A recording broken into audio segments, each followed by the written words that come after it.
horror movie fans, welcome to Cold and Trash Horror Movie Grind the Podcast. I am your host, Ian. This is the show in which we grind on the absolute worst horror and sci-fi movies we can find and make fun of just how bad they are, as well as praise the good, cool classics that have been lost throughout time. Now get ready, because we're about to dive real deep inside of Hollywood's dumpster in search of the good, the so bad it's good, and the fucking ugly. Now put on your seatbelt, grab a beer or two, and enjoy the show.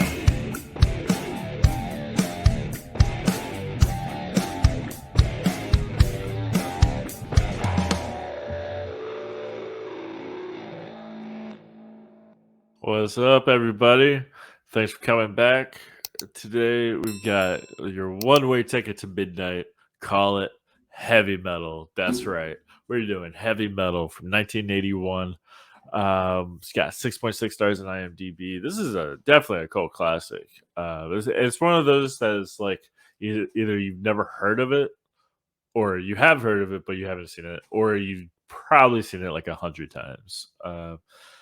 This is definitely a cult movie. Definitely for those, like, I'm gonna say high school, teenage, like nerds, basically. Like this is definitely for like the nerds that liked heavy metal, and they were just like, oh yeah, boobs.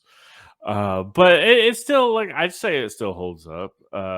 As a 35-year-old man, still a nerd and a metalhead, but I still dig it. Like, the imagery, the stories, it's all fantastic. And speaking of heavy metal, you see I'm repping the High Desert Queen shirt today. If you go back to our old episode, Shopping Mall, the singer from High Desert Queen, Ryan, he was on and he was talking with us. He was actually supposed to join today, but unfortunately he could not make it. He's real busy. There's a lot going on. But I'm trying to get him on. I went to one of their shows one time and I saw this shirt and it totally reminded me of heavy metal. You know, you got the half naked babe riding a tiger on like the moon or something. I don't know, but it was badass. And I saw Ryan there. I was like, hey, I'm going to be doing heavy metal. You should join. He said, yeah, but he didn't. But it's all good. I mean, he's busy. We'll get him on next time. But you know what? Who I do have here? Sloan's back. What's up, Sloan? How to do? Just gonna put it out there. That babe could terraform my planet any day. Right. Yeah, you had me at boobs, and you got a little sliver going on there coming out. It's definitely a very appropriate shirt for this movie.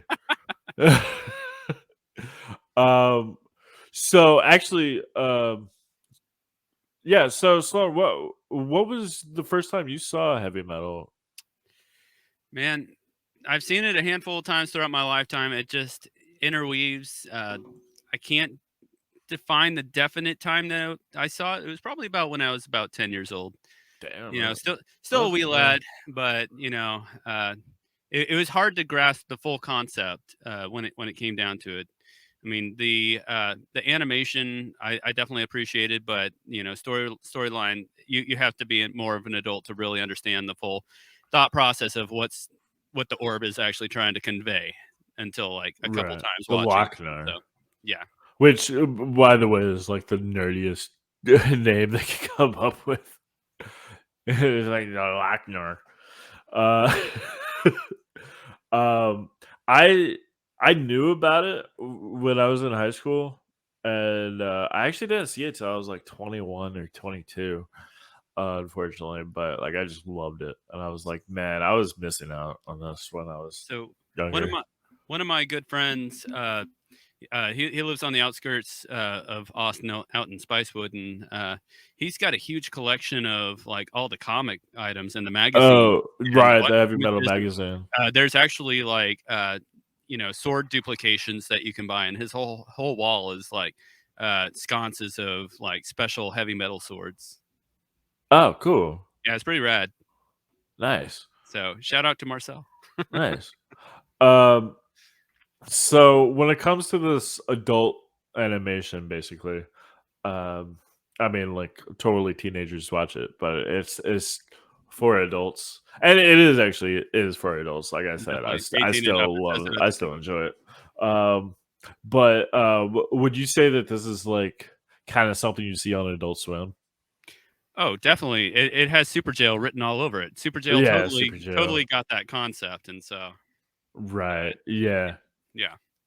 Well, the reason why I bring that up, well, because it's true, but we actually have the host of an Adult Swim podcast, Steven AKA TuEDanK from Deeper and Deeper podcast. Hey What's guys. up, Steven? Man, welcome to the show. Hey, thank you, man. I'm really happy to be here. This is awesome. Yeah, thanks for joining. But yeah, Uh, I do feel like this really does fit right on brand with Adult Swim. I feel like even like since the beginning of Adult Swim, they've been referencing this movie, and I didn't like even know. Like especially in yeah. the Augustine Hunger Force movie, there's a whole Oh, like definitely. I believe it was a T-shirt or maybe it was the poster. The poster from the Augustine Hunger Force movie is definitely inspired by heavy Oh metal. yeah, for sure. Real quick, what is your podcast about? Deeper and Oh, Deeper. dude, it's a play on deep dives and swimming, and it's an Adult Swim podcast. We kind of go show by show, subject to subject. We have a Tim and Eric episode coming out. We just finished Samurai Jack.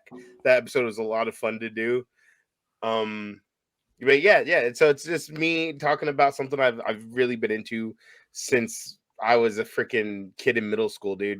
Like Adult Swim Yeah. is something I'm super passionate about, and like just talking about it is just so much fun, and like the research is so much fun. I just love the podcast. Oh yeah. I've listened to episodes that all the episodes you released. I mean, you just started, so you only have a few, but yeah, it's definitely like a lot of like chit chat about just like and like some nerding out about what you love, which is always fun for me. I enjoy listening to it. So yeah, everybody check out Deeper and Deeper.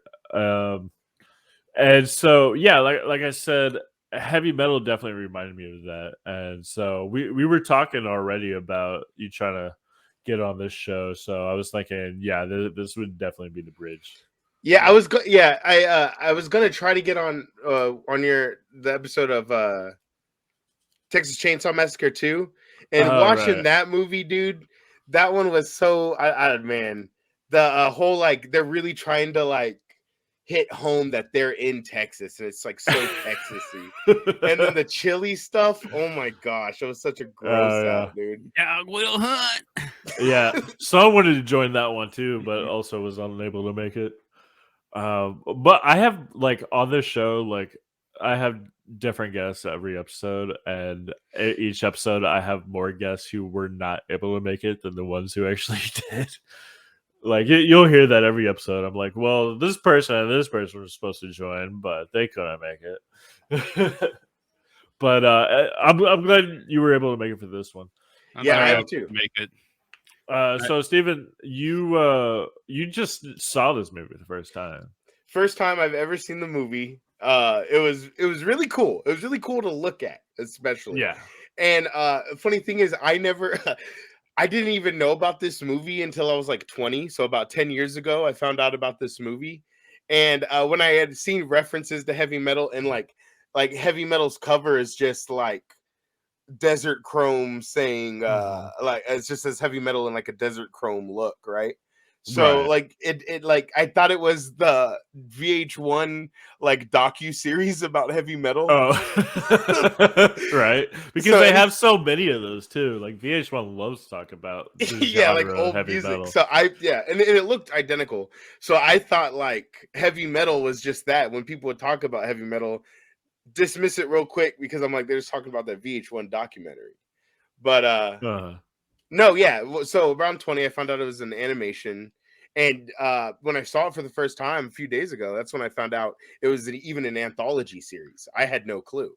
right. Yeah. Me neither. Because like I said, just like you, I knew about this movie for like years before I saw it. I first heard of it when Heavy Metal 2000 came out when I was in high school, and yeah. So like I knew about that too, and I saw clips from it. And then I was like, man, this is really cool. I want to check it out. I never did. Up until Sloan, I don't know if you remember this, but I was hanging out with you at your house, and we both saw the South Park episode Major Boobage together when it aired. Definitely, it's one of my Uh, favorites. and I knew that it was a take on heavy metal, but I hadn't seen the movie. But then I saw the movie, like, I think that week. You cannot yet caress my daughter's awesome boobage. Yeah, that's ridiculous. In fact, I have a clip of it right here. Whoa! Do you feel anything? Well, Kenny, are you buzzed?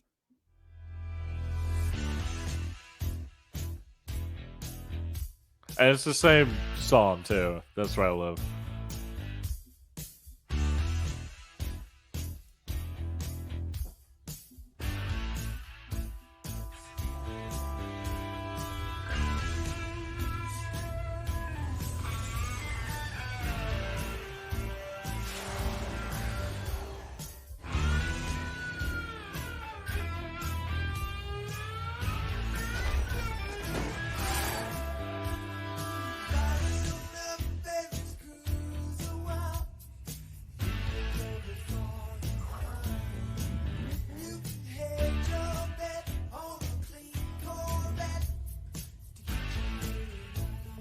And that's like the same girl from that's Tarka, basically.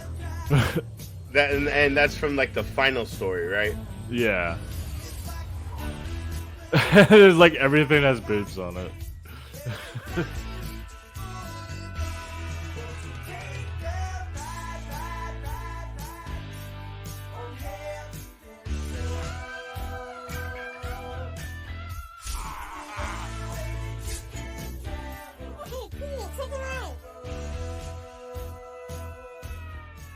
I see that you're enticed by my daughter's awesome rocking tits. Then bathe with my daughter in the fountain of Varnoth. Appease the gods by lathering her boobs with soapy suds. And that's the guy that called on her, right? Yeah. And That's then, so yeah, fucking she funny. she goes swimming through the pool. Like, this comes directly from the movie. Wake up, Kenny! You alright? Jesus Christ. Dude, that cat urine really fucked you up. You were serious. Kenny, knock it off! What's wrong with you? Yeah. That's awesome. Yeah, and pretty much the joke is that like he's hallucinating because this movie is definitely. I mean, I said nerds and metalheads, but definitely stoners too. I mean, it's like people like love to watch this movie. Any kind of psychotropic, yeah. Yeah, I was thinking like this movie's pretty psychedelic, man. Like those fucking structures that were like old spaceships turned into like city buildings and shit. Yeah. There were some of those city buildings that almost looked like the robot faces from Futurama.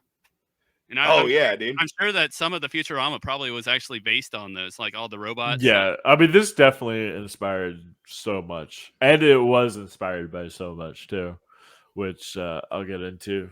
But yeah, so since we said that this was an anthology, we'll just go through each story one by one and talk about themselves and just real quick before we do, let me get from each of you what your favorite story is. We'll start with you, Sloan. Oh, we were supposed to watch the movie? You know, in all honesty, it's a short but sweet tale. I like the what was it called? B12? Yeah. B17. B17, yeah. And the concept of like, you know, they're in the wartime and getting gunned down and trying to like hold themselves steady, and then I had a feeling you'd like that one. Yeah, and well, we'll get into ensues. it. I'm only gonna say chaos ensues, but yeah. I had a feeling that would be yours. What about you, Steven? I really liked So Beautiful, So Dangerous. That's the one where they did like all the space coke, right? Like they brought out that thing, and then like, they just like drive. Yeah, dude. And then also the fucking the dude that was the robot like his animation style seems like so out of place. It looked like something from like Daria or something from Liquid The Television like Mickey MTV. Mouse robot guy. No, the freaking I think maybe he was he was there to tell everybody that aliens were like not real, humans were the Oh, only okay. Oh, people. yeah. Yeah, That was yeah. actually Eugene Levy doing that No voice. way. Oh, Yeah. really? This is voiced by Eugene Levy, John Candy, and Joe Flaherty. Yeah, John Candy's in 2 John different fucking parts. Candy. I think he's Yeah. like 3 or 4 actually. I think it's just 2. I was looking at the credits at the very end, and yeah, he did some major. He's definitely Den from the second. Yeah, he's And Dan, and he's he's one of the General, aliens he's from General that same episode Stern, we were talking and about. yeah, he's Oh, also he was General the Stern? aliens. I Really? believe that's what I saw. No way. No way. Or he's like some desk commander or something like that. He played a bunch of extra voices. Okay. Eugene Levy was like 2 different ones, and but yeah, My favorite was the not the very beginning, but the first real story, the Harry Canyon. Harry Canyon. Yeah, that's a good one. Yeah, but Fucking great. very noir. yeah, but yeah. So the movie starts out with like kind of like a bridge between all the stories. You see the Elon Musk car from space that he totally ripped up. Was that fucking inspired by heavy metal? I mean, it had to be. He never Right? went out and said it was, but it's 100% the same thing. Yeah. So, Steven, when you were watching that for the first time today or yesterday or whatever, and you saw that, did you think about Elon Musk, or were you like, I was like, why is this so familiar? I didn't think about Elon Musk. I was actually blown away trying to figure out what I was looking at. Like, I knew what I was looking at. Like, it was a Corvette, but I didn't know, like, is this stop animation? I knew it was definitely like maybe rotoscoped, but like on top of a model. yeah, like, It's definitely rotoscoped. Yeah, there's a lot of 70s and 80s animation that's real similar to that. It was really popular, mostly but then by it was like Ralph real Bakshi. cheesy and shrinking, like and like trying to look like it was moving through space. Yeah, was Ralph obviously just Bakshi failing. was very well known for that kind of animation.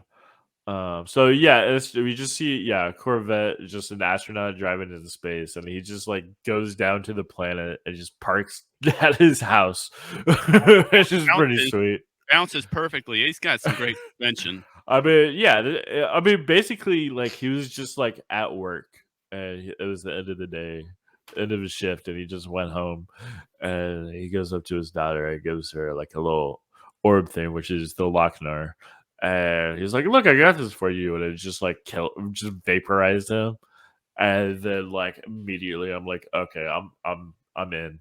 Like, well, the first thing I thought, I was like, why would he do this to his daughter, dude? Then later on, you see this thing's very deceptive. But like, going in completely blind, I'm like, why would you bring that home? What the hell were you? I mean, he's not even the dumbest one. Like, we see later on that they're like when they like dig it out of the ground, a guy just like comes up and just picks it. It's like green glowing like radiation. A guy just picks it up with his hands.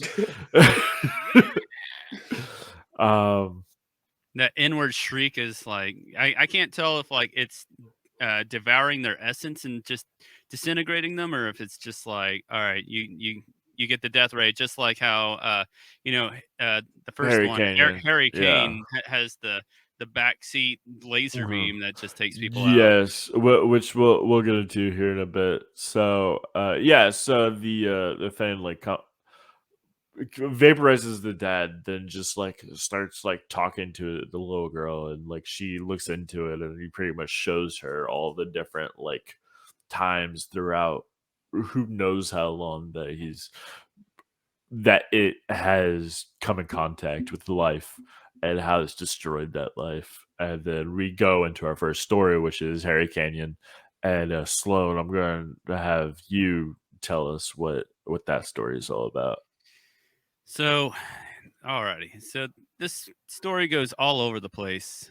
Although, it's pretty easy to figure out. You know, it's New York has pretty much become the slums of the United States at this point. The cops have completely given up on everything, and they're just a racket and extortion. Not even in like a Batman sort of sense. They're just like we'll charge you $1,000 a day, and then $1,000 upon completion. It's just like, here's $1. And it's just like, so you think you can do better? And it's just like, they're not willing to help anyone. They literally have just a bunch of it, like the Muppet hecklers, the hookers that are just hanging out inside the police station. They just heckle people all the time. And they all knew Harry by name. Exactly. Yeah. And so, but yeah, the general concept. So who is Harry Canyon? So Harry Canyon is, if you've ever played any of the Grand Theft Autos, I'd definitely say he's probably like Tommy Vercetti from Vice City. Yeah, just thrown about 50 years in the future. Yeah, much dirtier. And and so that's a good way to put it. It's like a mixture between Dirty Harry, Charles Bronson from Death Wish. Oh, okay. And Taxi Driver. Yeah, those three movies together is pretty much it. Oh, and Escape from New York.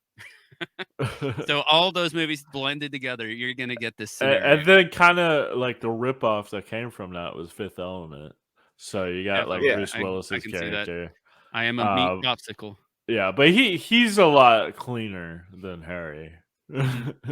I mean, Harry's come to understand that the whole city is just racked and riddled with filth, and then you've got these kind of syndicates. Don't know if you can really call them mafia, but Wilson Fisk, Marvel villain sort of situation. Yeah. And he's like teamed up with Cobra Commander and a few other guys. And so, yeah, that's my general take on that one. But so what happens? Like, what was the deal with the Lochnar? The Lochnar ends up getting found by an archaeologist, and he ends up taking it to go get set into a museum, and he gets murdered. His daughter survives and is on the run from the goons. And in the end, Harry has to protect her, or chooses to protect her, since the cops won't do a damn thing. And so in the end, she let's just say there's some awesome bubage in this episode. Yeah, he gets a little lucky, and has a great time, but things don't always turn out in the favor of the hero most of the times. Is what I'd like to say. I mean, he got the money, so yeah. Basically, he helped her. Like basically, the mob wanted to exchange the Lochnar for like a bunch of money, and so he did that, and then Lochnar killed them. And then he got the money, and then she was just like, well, I'm going to take all of it. So he just kills her. He's got a footstep switch underneath his driver panel, which is he's a taxi driver. That is so cool. Yeah, because we see him get mugged earlier. The guy tries to mug him, and he just vaporizes. Yeah, dude, just like doesn't bat a fucking eyelash. He does it twice, and he's like, "It's all in the day's fucking work." I love how he's got like a hand grenade and like 5 different little minor firearms, and he just takes their guns, which is also in Fifth Element, like. Because like in Fifth Element, he's like gets robbed and then or tries to mug him, and then he just takes the guy's gun. So I'm going to get to this. So Fifth Element is definitely a ripoff of this. But did you guys know that both Fifth Element and Heavy Metal are both a ripoff of a comic called Incal? What's it called? Incal? Yeah, the Incal. It's INCAL. No, I've never heard that.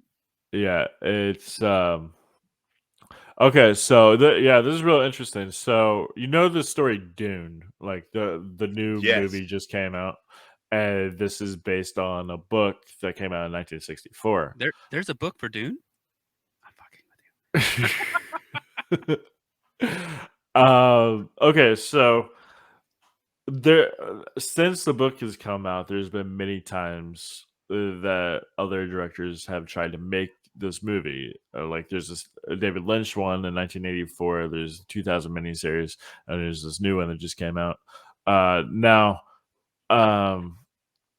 in the 70s, a director named Alejandro Jodorowsky, who's really famous for movies like The Holy Mountain and El Topo, he tried to make his Dune in the 70s. Didn't work out, but one of the people who helped him was a comic writer named Mobius.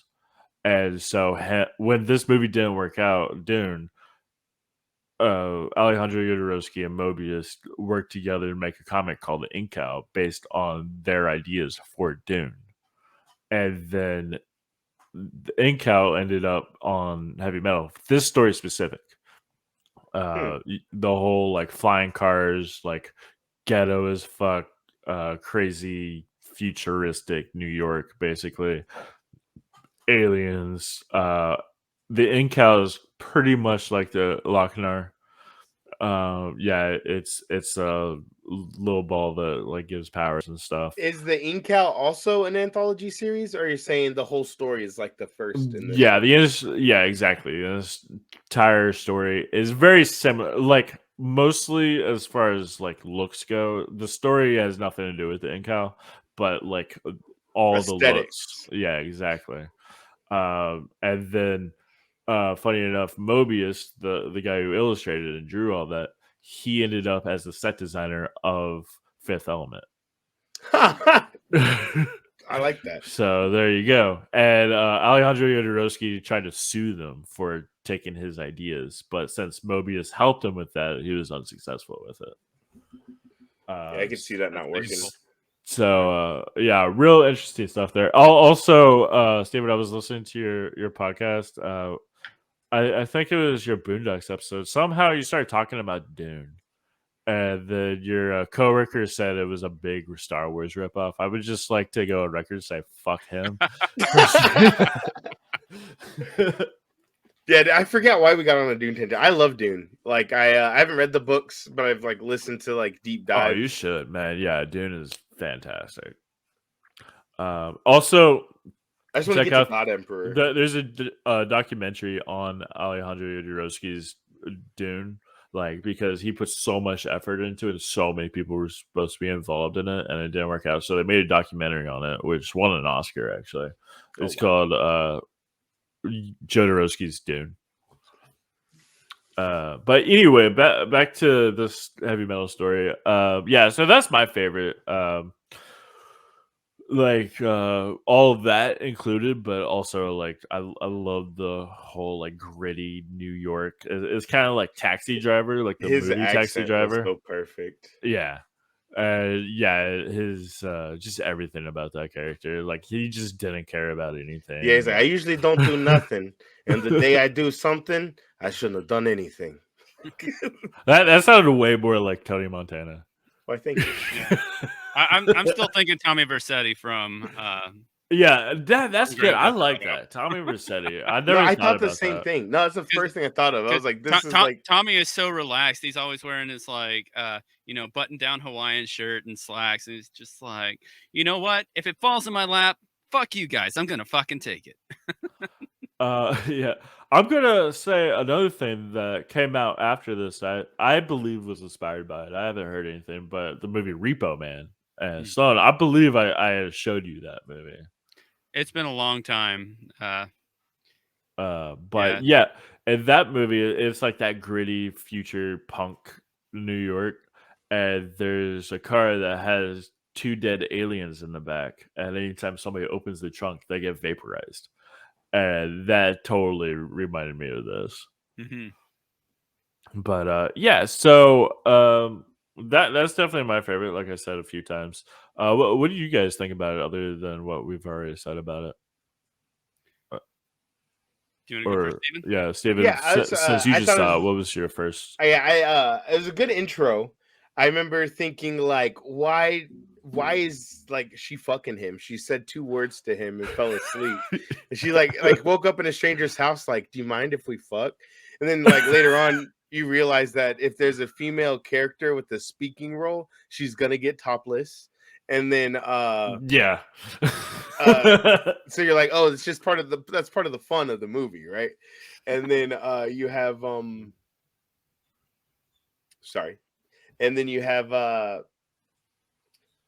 the end, like, why did she need him? There's like a lot of like holes, I feel like, in the story that are completely fine. No one really cares. Yeah, Like, it's it all was just definitely completely like fun. written in like half an hour. Yeah. Yeah, And but also, I think it's Harry Canyon might be a vagina reference. So I'm not sure. oh yeah, nice. I never thought of that either, but yeah, that makes sense. Sloan, what about you? So, uh, the concept of the whole film, as you said, I definitely appreciate it, even with its little loopholes that it has. You know, every time I think of this movie, it kind of reminds me of our first podcast that we did with Creep Oh, Show, Creepshow? the Yeah. anthology. You know, it starts with an initial story that it's rounding about and then goes through. So, unfortunately, it didn't end with Father's Day having the brain cake, but sorry. Shout out to the first episode. Right. Yeah, check out our first episode on here, Creep Show. It's a fun one. It was But fun. Yeah. yeah, I love this episode all around. As I said, I mean, so technically this one is my favorite, but I chose a different one just because of I wanted to give the other one that I chose a one up because of its simplicity. Uh, but its musical score went really well with it, Oh and yeah. the Oh, aspect.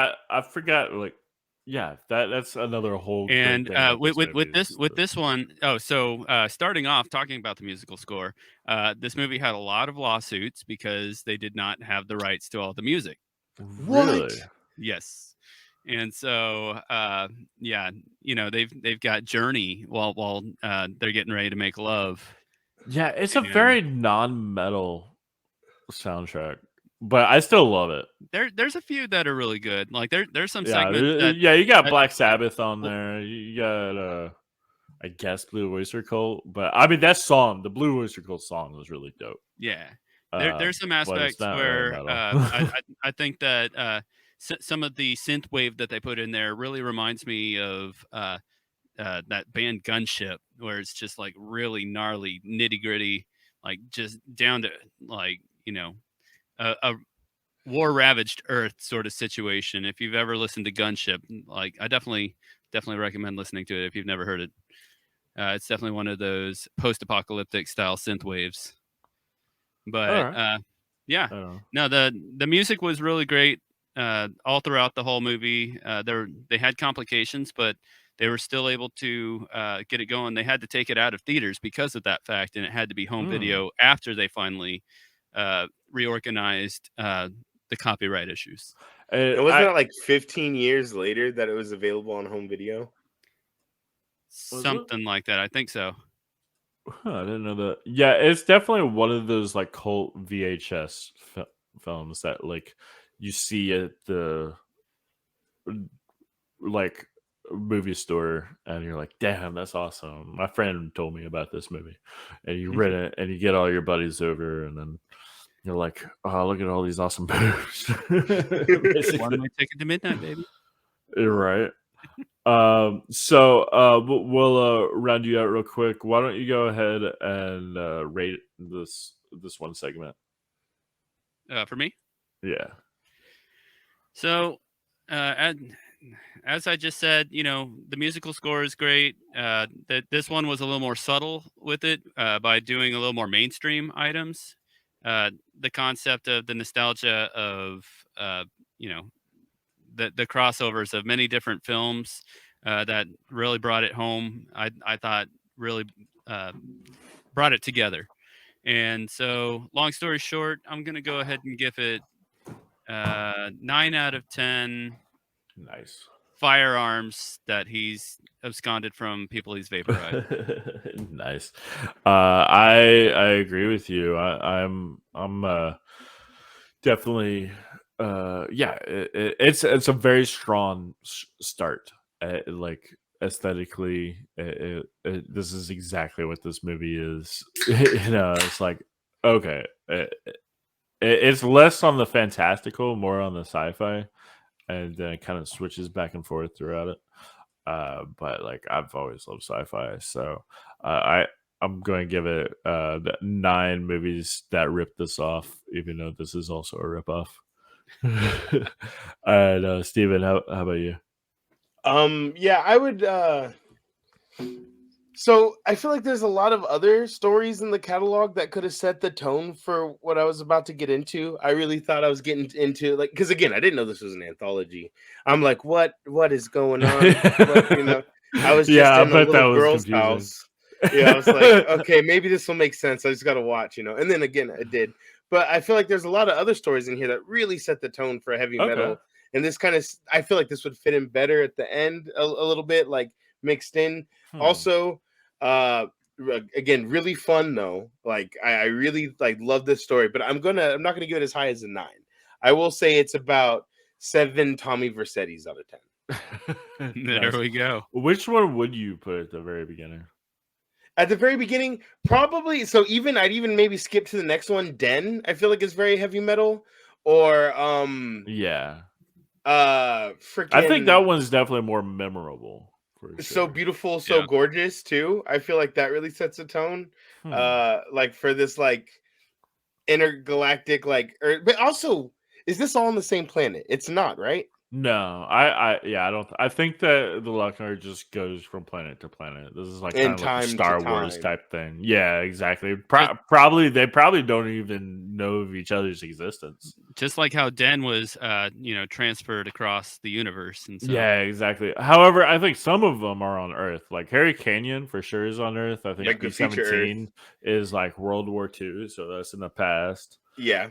And then Den starts out on Earth and goes to another planet. And then I And- think the So Beautiful and So Dangerous is on or They have the starts on Pentagon Earth. in that one. Starts, Yeah. Yeah. And then all the others are probably other planets and times and stuff. All right. Well, cool. I'm gonna disagree with the So Beautiful, So Dangerous at the beginning because that one's a lot slower paced. I mean, I love that one too, especially when they get high and drive. But I think it's just too slow paced. While Harry Canyon's more like there's just shit going on at all times. yeah. I love how noir it is too, for sure. Yeah. So the next story is Den, and Steven, why don't you talk us through that plot? Okay, so Den is about I hope not a kid, maybe like a young adult who's like in his room and he sees, and also I want to point out the colors in this like animation at the beginning are really striking. It's so cool. Like lots of purples and greens. Like I love the colors at the beginning. And so the Lochnar falls down, the green meteorite, which is again, I want to point out it's weird how everyone like just looks at it and knows it's a meteorite. When it's like a perfect sphere, it's like, oh, it's a green meteorite. It's like, how did? And then they just want to touch it too. They're like, I'm taking this. Yeah. And then, so the kid gets. No, please. Yeah, sorry. Yeah, I love. First of all, this is John Candy's first role, and I love his narration. It's just like he's just like, so I took it and I put it inside my room and I forgot about it. And this one also like I know this has been said a lot, but this one seems like it's kind of written by a teenager or like written in like 17 minutes. You know what I mean? Yeah, definitely. Yeah, but I think that all these stories came from the magazine. I'm not sure. I did in my they were all for this, reiterated from the magazine, yeah. Okay. Except for the last one. What's it called? Tarna? Yeah. That one was written for the movie, I believe. Oh, okay. But yeah, go ahead with the plot. So he is transported butt naked into a strange world, and he sees a sacrifice happening, a ritualistic sacrifice, and he's transformed himself. Strange body, yeah. Oh yeah, strange body. Yeah, he's a man. I would say he's a person of color, but he changes color throughout the entire story. Like definitely depicting. He's like a barbarian kind of. He's it was like that. This is like the story for the like back in the 70s and 80s. There were a lot of barbarian movies, like by Conan. Yeah, exactly. So it's kind of like Zardoz. that. So yeah, s- he He sees a he ritual. used to be real meek, comic book nerd, gets transported to this distant place where he's like this tall, dark, and handsome naked man. Pause. And he also sees a ritualistic sacrifice happening to well, what did you know it? A topless woman. So he thinks to himself, you know what, I can't let this go on. He jumps in the water, he saves her. I think they go through the water to It's like through a tunnel. yeah. And then after then they have sex, of course. This is, the pattern of heavy metal. They have sex and they He get did save her captured. life. Yeah, no. She owes him. So you notice that the people who were chanting and praying, they were praying to Ulatuk, which is Cthulhu backwards. Oh, really? sick. Yep, it's a shout out. Yeah. It's a shout out, and so I thought the water kind of looked very Cthulhu like. yes, That's so cool. That is Eldritch so horror. sick. Very eldritch. Ooh, I'm getting goosebumps. It's so eldritch.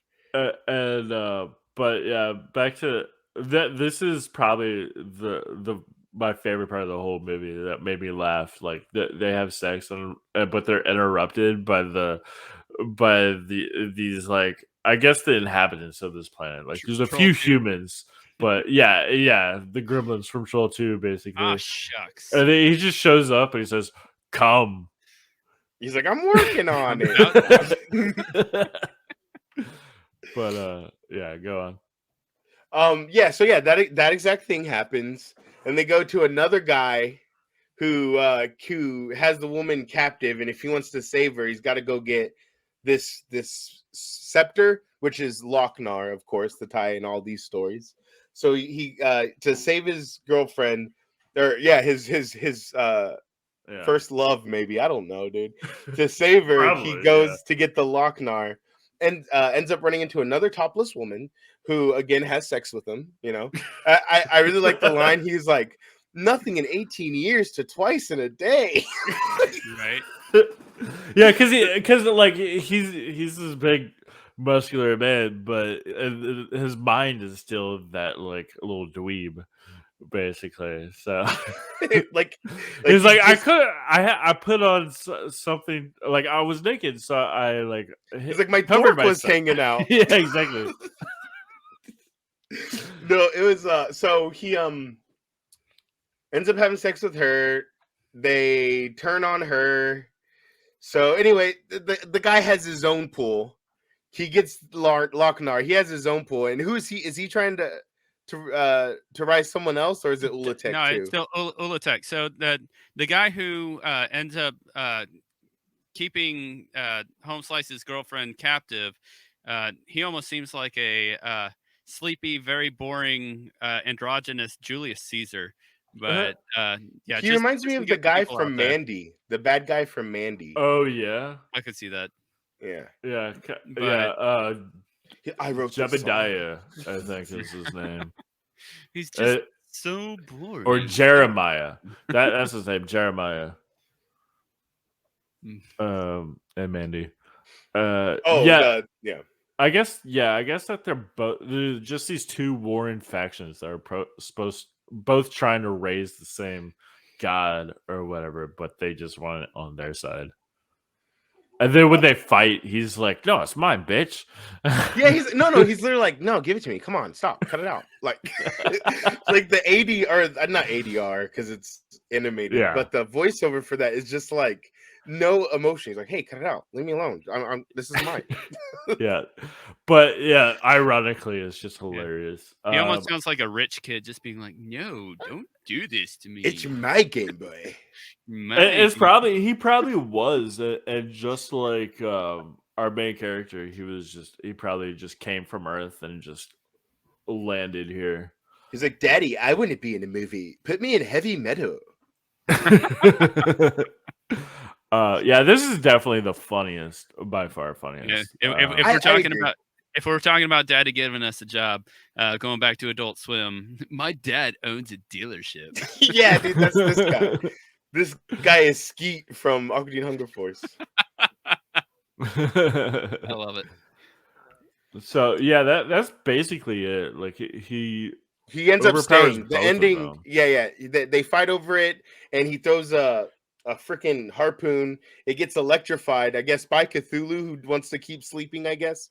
And it electrifies both of them. And instead of him going back or becoming the king, he leaves. Yeah, that they he leaves wanted the- him to.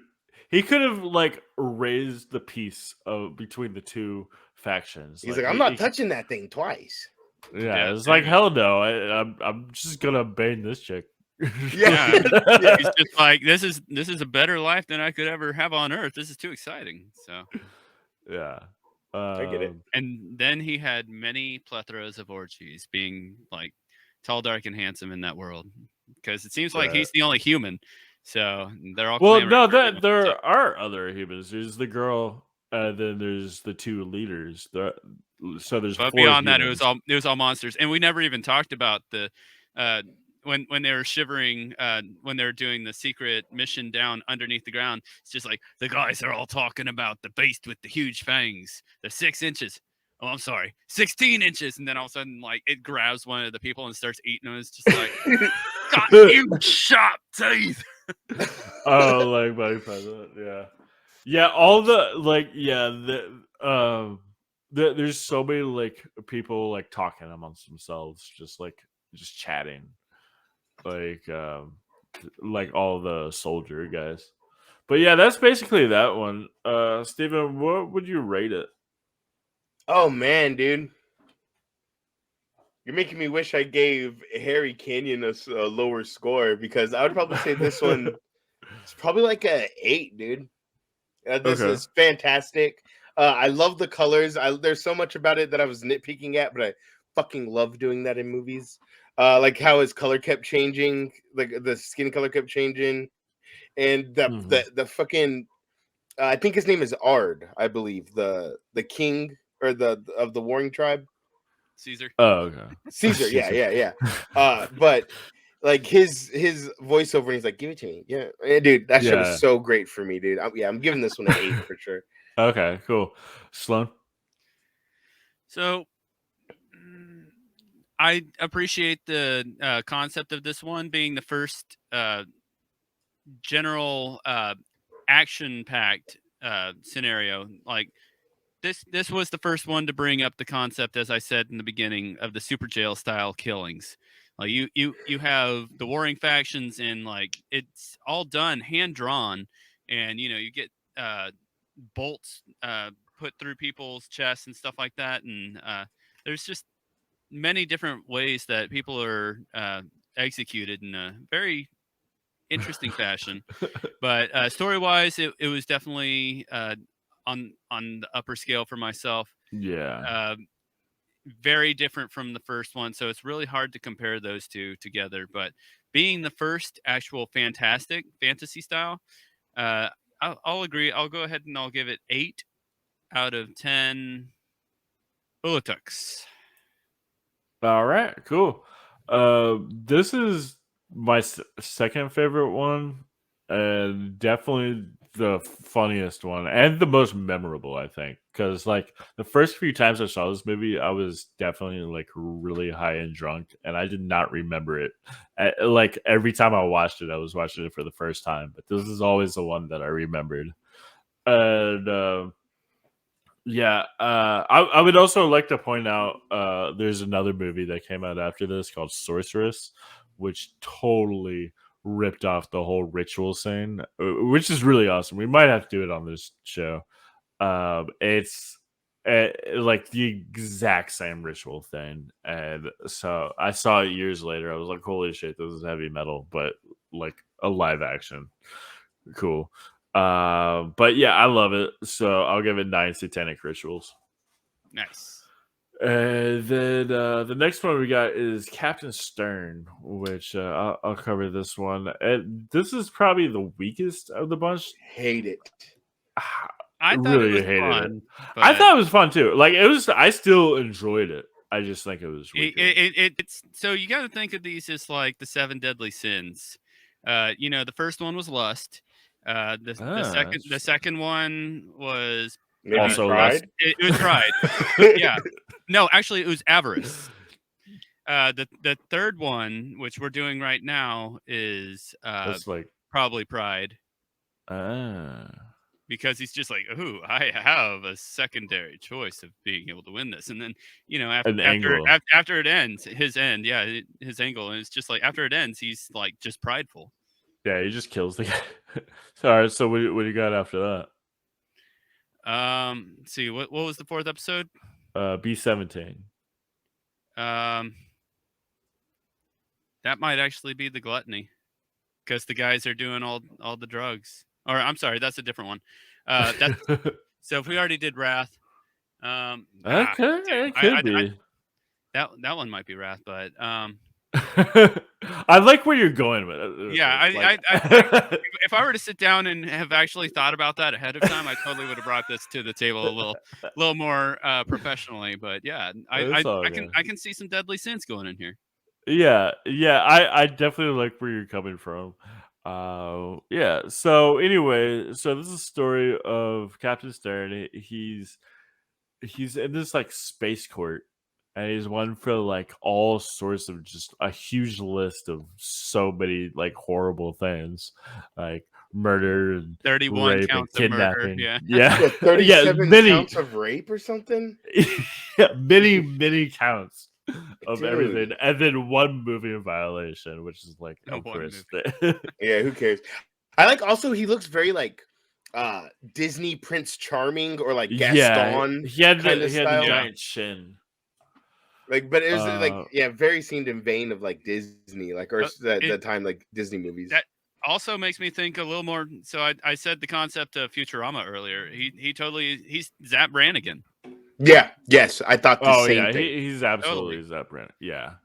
I wonder if they took some of that from this, but yeah. So his lawyer's just like, yeah, you're fucked. But he's like, don't worry, I have an angle.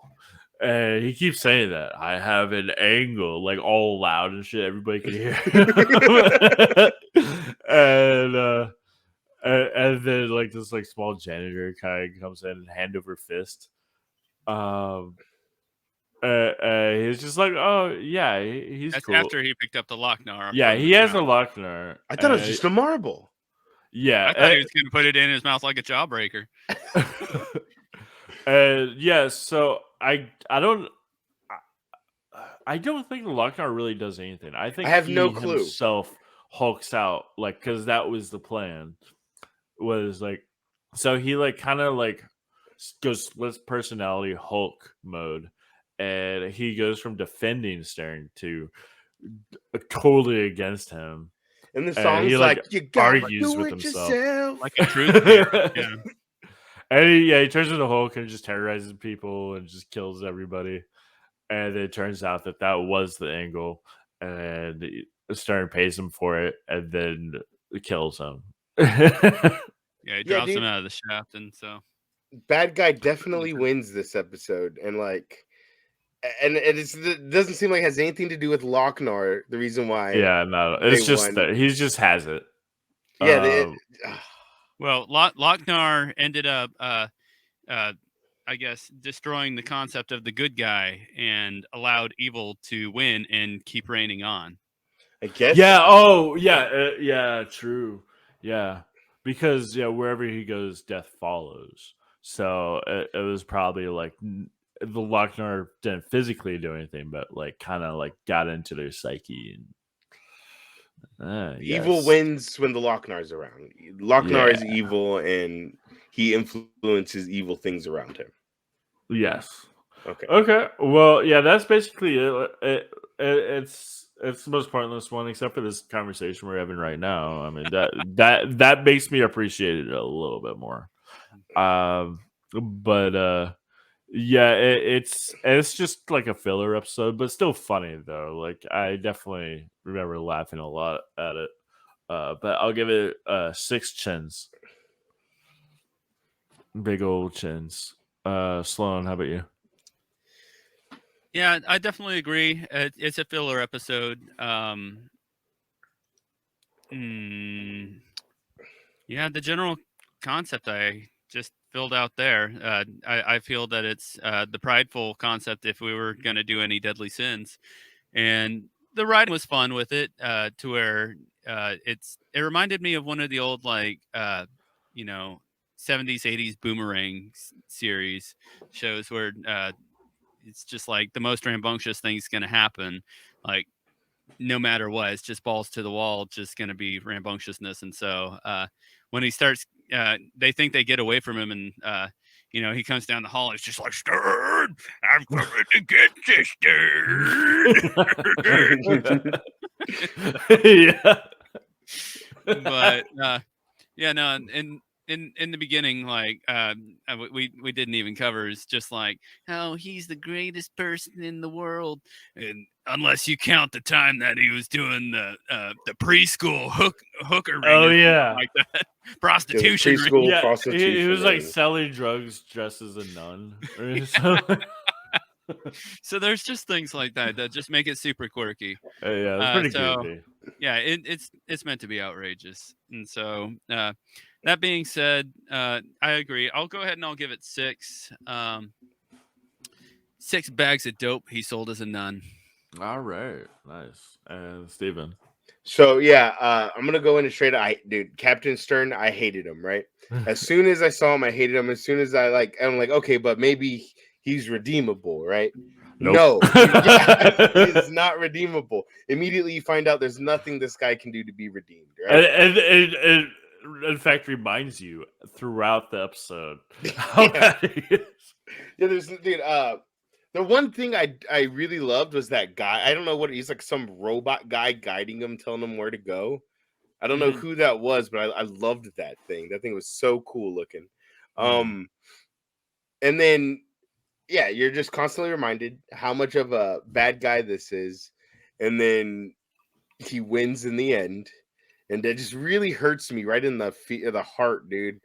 Like I don't know, dude. Nothing really grabbed my attention on this one. I'm gonna have to give this one 37 counts of rape out of 370, which I believe reduces 1 out of 10. Nice, I like that. All right, well, yeah. So we're pretty much mostly all in agreement on that one, more or less. The next one, which is I'd say is kind of a failure. It's pretty cool. Actually I'd say that this is my least favorite, but Sloan, you said it is your favorite, so that is B-17. So we'll let you go ahead and talk about that one. So this also jumps back to another podcast that we ended up doing. We covered. Oh, this was a different one with your old podcast. Oh yeah. When we did the Pink Floyd movie. Oh yeah, the wall. And so that one's all about wartime stuff. Another one I've never whole seen. World War II one. Oh, Yeah. that's good, man. Yeah, I definitely love it. It's not for everybody though, but yeah, I think I'd like it. Yeah, if you like Pink Floyd, for sure. or a history buff, or yeah. Also I like trippy visuals. It's definitely got those. Yeah, but it's dark though. It's really very dark. So like a lot of people will be like, yeah, that's the movie you want to like. This be on movie was substance for. This movie was rated G compared to that one. Yeah. Whoa. Maybe like I don't know.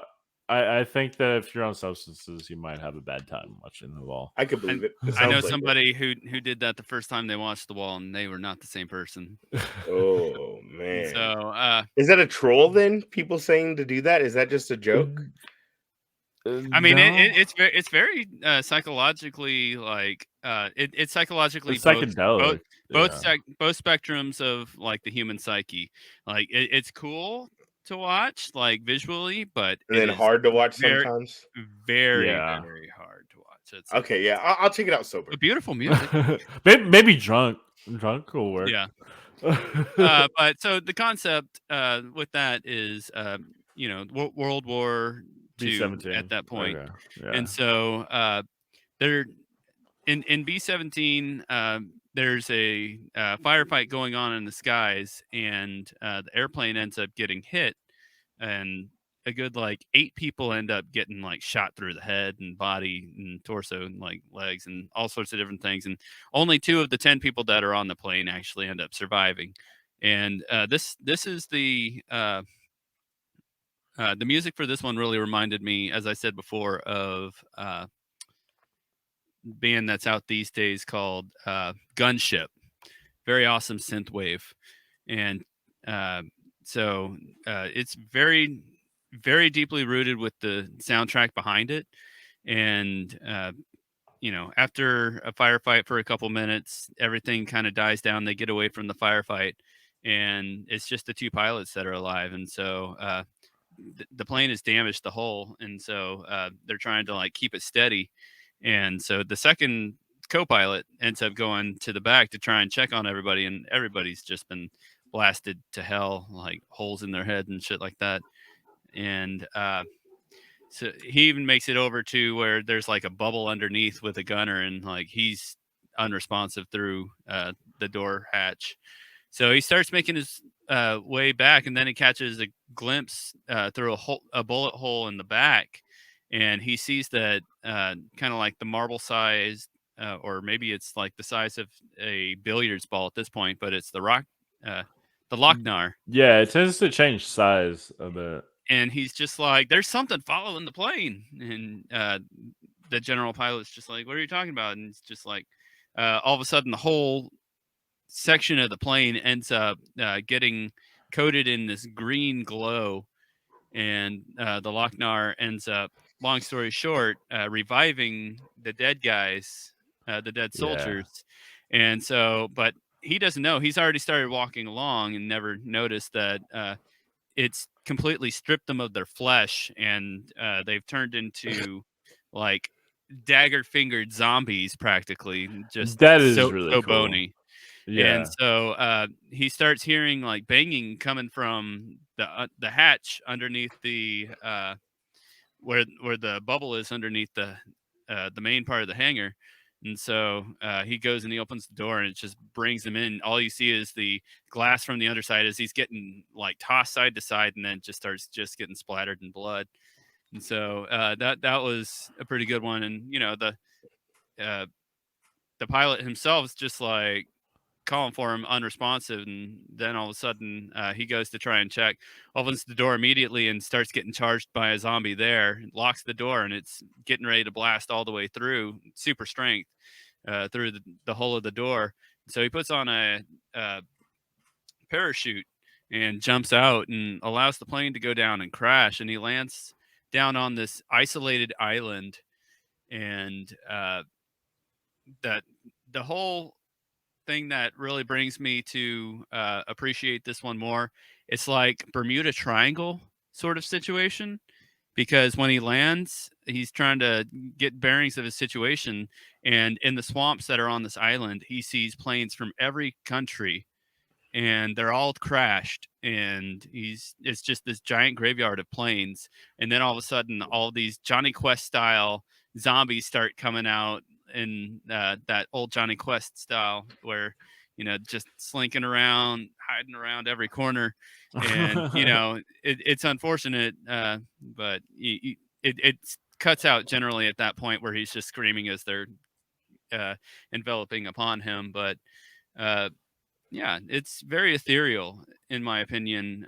Like I said, Bermuda Triangle. That's the only thing that I can really think of to where Oh yeah. all of these planes have been crashed on the same island. It turns out they just got Lochnar. Exactly. Yeah, that's pretty cool. I like the whole zombie aspect of it, especially on a plane in World War II. Like that's Mhm. definitely interesting and original. You hear that, Call of Duty? Planes. But I'd say that it's probably I guess just too slow paced and too long.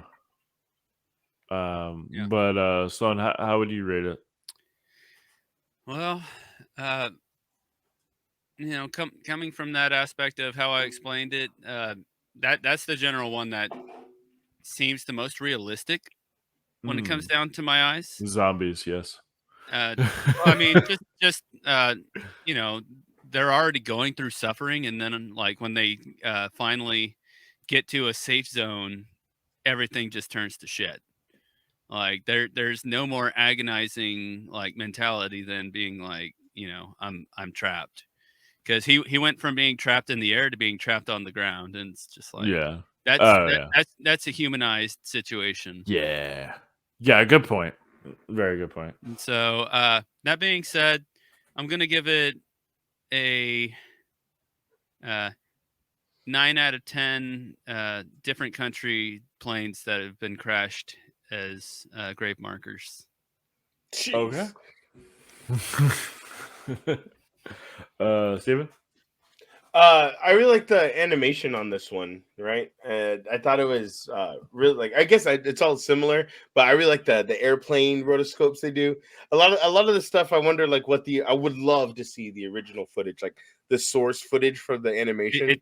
It's on the DVD if you buy the DVD. Really? Oh, They dude, do. I was like, I know this got to be somewhere. I didn't know it was so easily accessible, but I would love to see the source footage for it because a lot of the plane stuff was really cool. And then I really liked I like zombies. I'm a little zombie guy, so the zombie part was really cool. I like this one a lot, and I also like the war aspect again. I'm gonna give this one 9 green meteorites tailing us out of 10.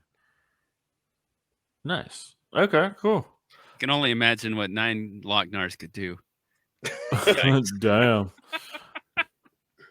Yeah, like I said, the zombie idea was cool, especially like in a new place. Also, in the past, we don't have many zombie movies in the past.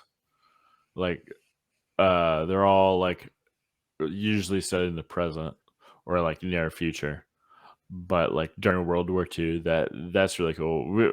I mean, there are some Nazi zombie movies, but I think they're in the present as well, aren't they? Like Nazi zombies, like that Yeah. movie. I think you're right. I think Cold Dead or whatever it's called. With those Nazi zombies, I forget. Dead Snow, maybe that's what it's called. I forget. Oh, is that what it's I called? think I Yeah, know that's exactly. not. Yeah. But yeah. But other than that, like I said, it's just like it's just not much really happens. Like there's not a whole lot of dialogue in it. It's just like it's kind of boring until it gets really cool, and then it's kind of I don't know. I feel it's like kind of a filler episode, so I'll give it 7 movies that could have used this idea Bless you. though. And then the next one is So Beautiful and So Dangerous. Steven, you said that was your favorite, so why don't you take us through that one? Okay, so yeah, it starts off with alien reportings are starting to go off around the world, right? And the Pentagon's having a talk about it. They're having a meeting about it. There's a lead investigator. His name's Dr. Anrak,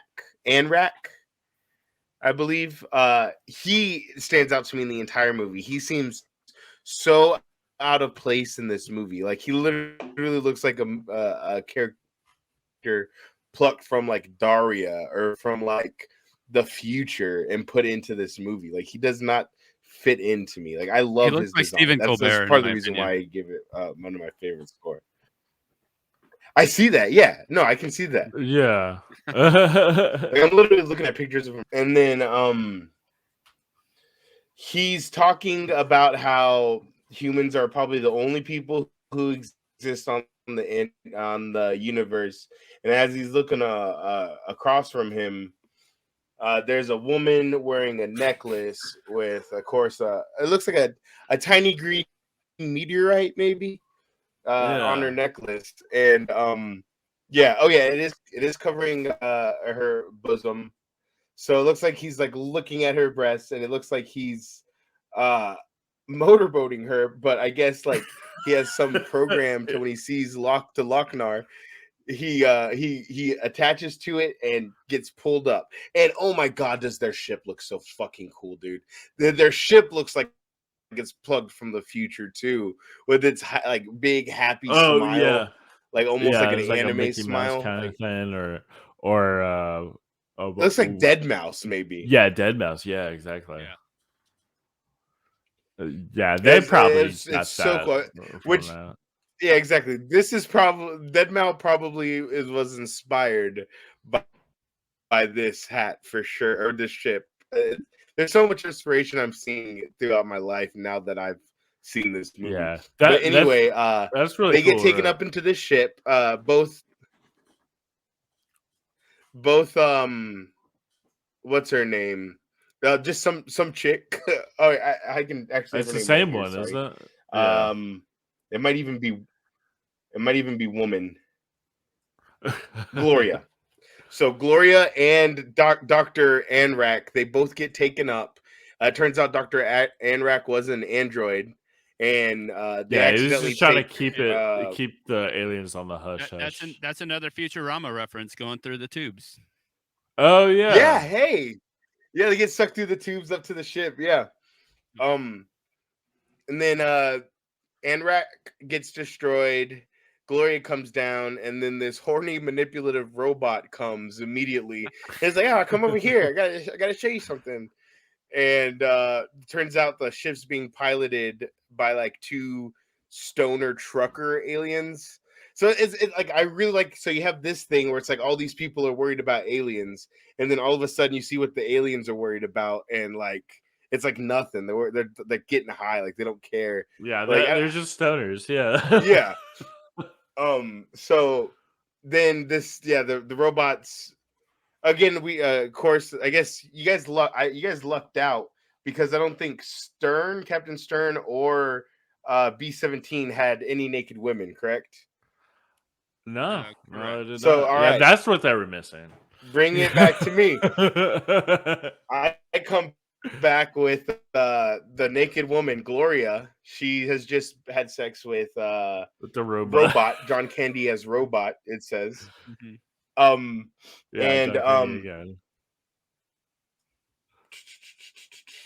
then I think it goes to the after, like, she's trying to tell him, like, you got to be Yeah, it goes Jewish, back you and got to be forth. circumcised. Yeah, then we see Yeah, it's all about marriage in the end. It's just like He's like, he's like, why can't we get married? It's like, okay, but we need So, it to be a Jewish wedding, and this he whole just concept- he, like this whole loses his concept shit. reminds me of Earth Girls Are Easy. So if they ended up redoing that whole segment, like the robot definitely needs to be Jeff Goldblum. yeah, dude, that'd be awesome. And then it goes to like two of my favorite characters in the whole movie. Their names are Zeke and wait, is it Zeke? Is that right? I'm not sure. Yeah, I can't. Anyway, remember to the truckers. Yeah, The truckers, it goes they're to really them. cool. And I want to say Eugene Levy was one of the second ones. I forget which one he was. I didn't And write then, down names. Edsel and Zeke. Yeah, that was him. I have it right Edsel here. was Eugene Levy. and the other one was what's his name? The guy who just died recently from Ghostbusters. What's his name? Harold Ramis. Yeah. Ah. Harold Ramis. Yeah, they're like, I don't know, like, let's do some drugs, basically. And Yeah, they're it like, looks oh, like dude, he's like a do I have the name janitor. of that too? He says, a huge amount. Oh, plutonium Nyborg. He's like, do you want to do the rest of that powdered plutonium Nyborg? Yeah, I was like, let's And go he for pulls out broke. this, like, Go for cart. broke, man. And it looks like he's He like just start pouring it. washing the floor, I basically. love how he's got but, his nose out of his Yeah. forehead in the tentacle. like, nose dive. Yeah, and then they get and back then behind they the just wheel. like trip the fuck out. And Don Felder plays Yep. in the background, which is my favorite song of the entire soundtrack. And yeah, that whole thing is so cool. With they're just like just driving, just tripping out. and But I mean, they're listen in to space, so that's cool. yeah, no, yeah, it looks really cool. It's a very like little like psych fest, psychedelic visual like Yeah, show that they put real with quick, and the then with a very psychedelic, chill music in the background, yeah, which I believe it's which is a great song because like sometimes when I'm driving on the highway, I'll put that song on and it's so chill. Mhm. It's really good driving music. yeah, so I believe straight after this, it ends with them crashing into a space station. So Yeah. there was one section that was missed right there that I was hoping that I wanted to see if you were going to catch it. So when they're driving all honked out on the crazy space wazoo, uh, they're kind of like flipping all around, and then they look at a nebula in the distance. It's just like, it looks great, man. Then all of a sudden, there's a huge explosion, and shrapnel just starts flying their way, and you see the SS Enterprise come flying. Oh yeah, you Flying do. across, and there's more shrapnel coming, and that's actually going to be one of my stories coming. Okay. Okay. Cool. So Cool. I wanted to make sure that that was actually brought up ahead of time. Yeah. And so And back to the that's crash. basically the end of the story, isn't it? No, Mhm. they well, technically, but uh, he takes credit on how good of a driver he is on Yeah. getting stoned, and uh, yeah, ends up smashing a handful of things and comes to a grinding halt, and I forget who says it, but it's just like, man, great landing. Yeah. Um. Yeah. So we're starting to run a little low on time, so we'll go ahead and rate this one. So, Steven, what you got for it? TuEDanK. Yeah, I'm gonna do 9. No, I'm sorry, 10 rooms full of powdered plutonium Nyborg Damn. All out of right. 10. Yeah, I loved it. And Sloan. So, yeah, generally, the concept of it is a lot of fun. I'm going to keep it short just because we are running low on time. I'm going to go ahead and give it, I'll agree, 9 Stephen Colbert's. All right. Yeah, I really enjoyed it, but yeah, no, I really enjoyed it. No, but um, I just I do kind of agree that it shouldn't have been so like late in it because like it's around like the time of the movie that you start. I guess you kind of start getting bored of the movie. Like it kind of goes on a little too long, I think. So you don't really pay as much attention, or at least that's always been how I felt. I feel like it could have been like the probably the third story, but yeah. So I'll give it 8 stoner jams while they're driving and being stoned. All right, and then there's the last one, which is Tarna, which I guess is the original one that I think Sloan pointed out, and this one is really cool. I feel like it went on too long. Like it's actually like the longest one.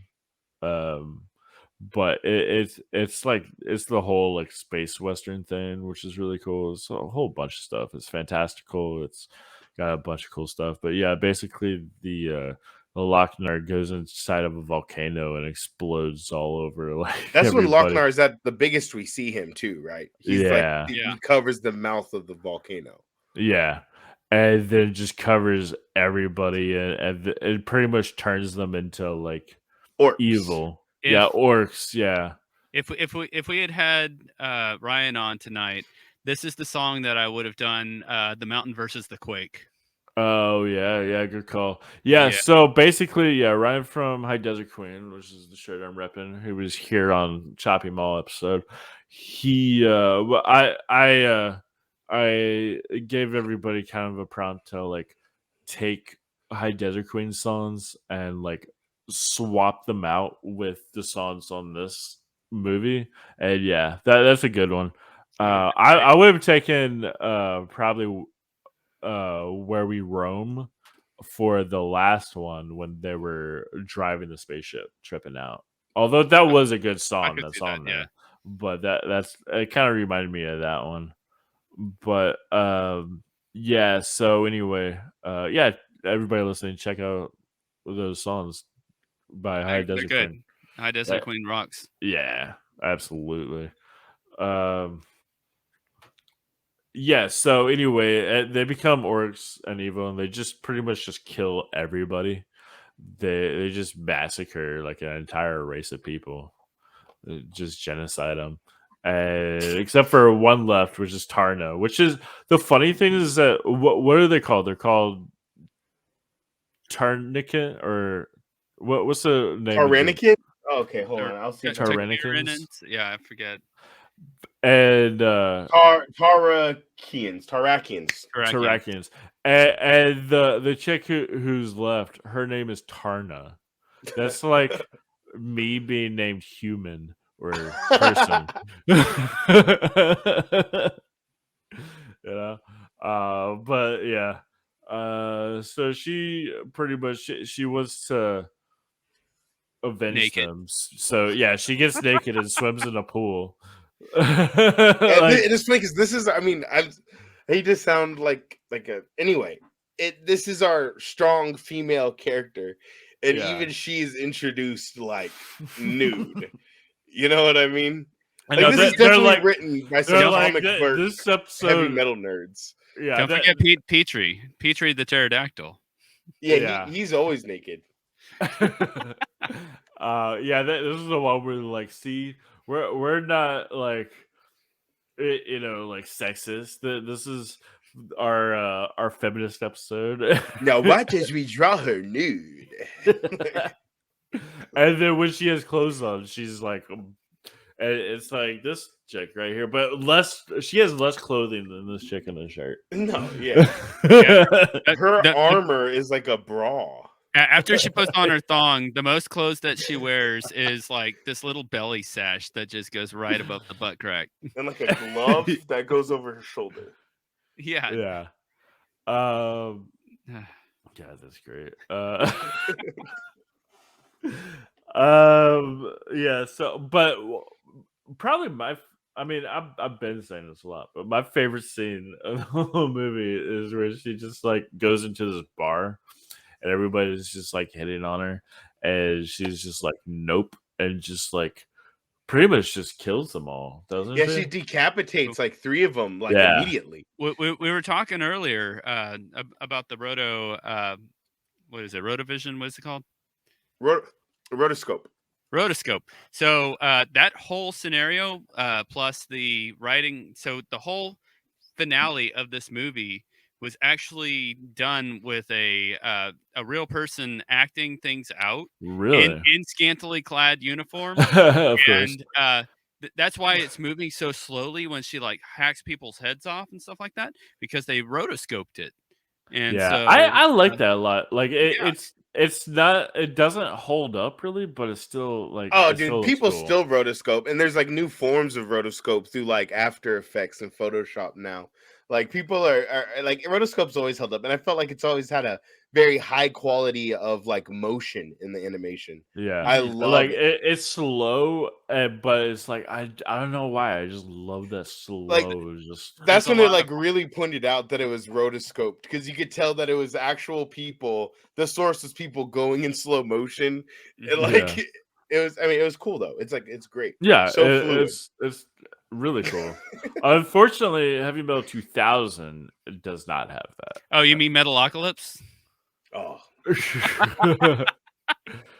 Yeah, that's the third one. But yeah, so then it all just happens so fast. I get confused. So she gets captured, right? And then yeah, once for no reason, right? The first time she gets captured, she gets It's put in just a a net. hole, and then she gets freed immediately. She is so calm when she gets captured. She's just like looking behind her. She's like, "You son of a bitch!" in slow motion. Yeah, then Yeah. she gets whipped, dude. I was super uncomfortable with that part. I didn't like that. Oh yeah, Especially that for her to just get freed after her. There's like they just had that whipping scene in here, like for no reason. And yeah, bring just that to because me. he's that evil. He's But just- also, I think and it's not Samurai just a Jack. whip; it's multiple whips. I believe Samurai Jack referenced this part of Oh that. yeah. Yeah, there's an enemy. He's got a freaking spinning saw hand, and Samurai Oh Jack yeah. takes it and pushes it into his own chest. Oh So no, like, that's exactly what happened here. yeah, Yeah, because she's like fighting the dude, and he's about to kill her, but then her pterodactyl guy like kind of distracts him, and which I love the voice actor for the pterodactyl guy. He's just like, ah! The whole So time. the pterodactyl in the beginning when she was flying really reminds me of Herculoids from the 70s. those are the weird. Yeah, when you that's just- with Gleep and Gloop and the dragon's like ah! But it's less like that and more like a guy screaming. But then there's the part where it gets a little more. Yeah. It's just I don't know. It just makes me laugh every time the pterodactyl screams. It's just like I mean, it's- I'd make that sound if she was straddling me too. yeah. But yeah, it's just like I mean, the poor thing just like gets like cut the fuck up. Oh and yeah, shot. dude, Yeah. he's a The trooper, ending's man. sad. Oh yeah, he's. I the think he got real stabbed in hero. the middle of his head with that saw thing, dude.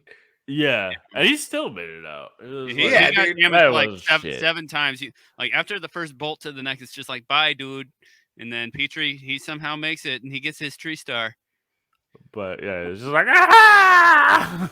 And again, I hate to interrupt and interject, but I do want to make certain, like Lochnar is telling this story right now, Yeah. right? Well, so he's.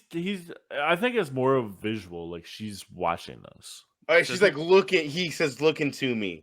This is Yeah. the contradictory because supposedly this is the story of something is- that had already come to pass, and he knows that the girl in the beginning is supposed to become the next Tarna. I think this Or is the future. Rakian. This is Rakian, this yeah. is her own story. And so that's where the whole concept comes through. Like, what ends up changing the fates? What is the duel of fates? Yeah, well, no, that's the thing is that, yeah. So she defeats him, right? The bad guy. with the ultimate sacrifice of herself. Well, I guess. Well, no, the guy. But yeah, she has her sword and lightning and all Yeah, that. so stupid fucking shit. cool. And she's going into it, dude. It's so fucking. Dude, I feel like Wreck-It fucking Ralph referenced that at the end of Wreck-It Ralph, yeah? dude. You guys, anyway, he like falling into the things like I'm good and that's, or I'm bad and that's good or whatever.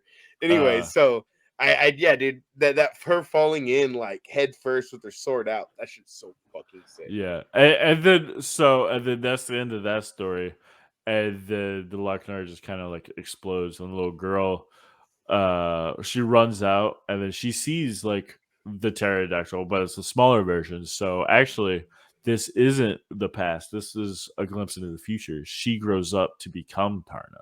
Mm-hmm. So that is Tarna. That's what I take from it. Yeah, because so she transcended across the universe to become the embodiment of that girl. But, yeah, so like that is her. Like she was looking into the future. So bringing back the concept of the High Desert Queen, that last final battle would have been when she was Bury killing the queen, probably. That last final battle would have been when I put the Mountain versus the Quake. Oh, okay. At that point, the Lochnar is the mountain, and she comes through. I am the Quake. Turn me to dust. And that's when she just like totally annihilates. Oh man, I wish Ryan was here, but I'm going to see if I had it when this ready. episode comes out. I'll just hope that he watches it. Yeah, I'll send him. I had it ready, and I had a different song for the scenario that I created as well. Okay, well, yeah, let's we're about to get into that. Yeah. But let's go ahead and rate it. So, I think that this one is not as good as others, but it's still really cool. I think it went on a little too long though. Like the whole like swimming pool thing was a little unnecessary. I mean, we get to see her naked, so Yeah, that's why that's Eight that there. literally times. was the point. That was the point. Other than to get her new thong and sword. But so I want to lose points for that. Just because it kind of takes a little too long, and it's like it's not as I don't know. I'll give it 8 South Park ripoffs. Steven, how about you? Yeah, I actually love this one, man. Like I'm a sucker for like a heroine, you know what I mean? Especially one yeah, that's really absolutely. cool with being naked all the time. That's awesome. And So Heavy Metal 2000 is a lot more of that. yeah, so like yeah, I'm down for that. Like I liked I don't know the bird's name, dude. I like the naked bird. Naked bird was cool. He was real Petrie, strong. dude. Petrie. Yeah, Petrie. he had no feathers, but he just flew. Dude, I'm huge fan of that bird.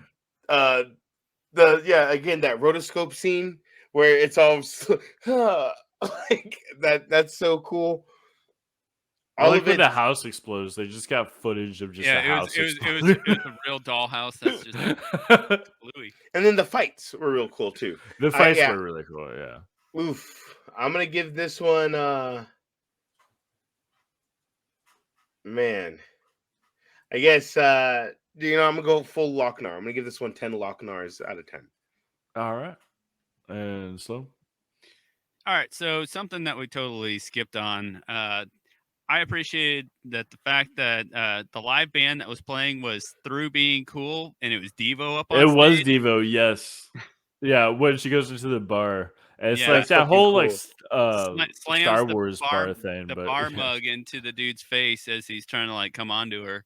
And the band do- is cool. That They They're all so had cool. slow they motion. had all these like interesting like space instruments. Yeah, That they was were so they were cool. literally looking like the mods from the Book of Boba Fett at that point. But Oh yeah.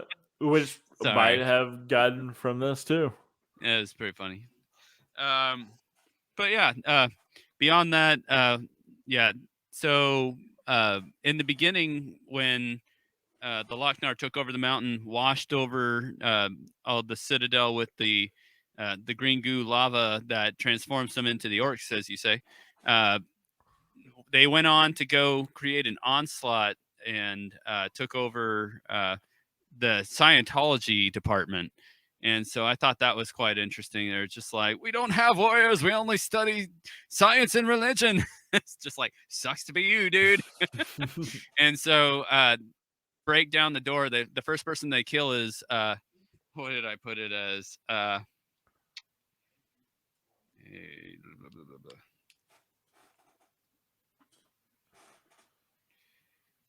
It was something about Caillou, but I can't remember. Oh, yeah, no. Oh, that's because it's on the previous page. There we go. So when Doctor Strange and Socrates are talking about how they can't actually fight anything because they're ruled by science, they're talking about Tarak the Defender, which is the main chick's father. But there we go. Bald Candy Dandy Baby Caillou is how I put it as, because he just looked so weird. He looked like the cartoon character Caillou. Yeah, Bald boy. head. But yeah, it was Young like child. him as an adult, like 30 years old, but in a baby's diaper. Oh no. That's kind of what I felt like when I saw that segment. So just wanted to put that out there. But yeah, all that being said, having a jest with everything, I do agree it went a little bit too long. You know what? Let's go ahead and put it as 8 caresses of my daughter's awesome pubage. Nice. Nice. or 8 suitors. There is So I another changed suitor. changed mine to 8 suitors. Nice. There is a suitor. All right, so yeah, so that wraps up the whole thing. We're at an hour and 30 now, so we gotta let's kind of hurry through the prompt thing. But Yeah.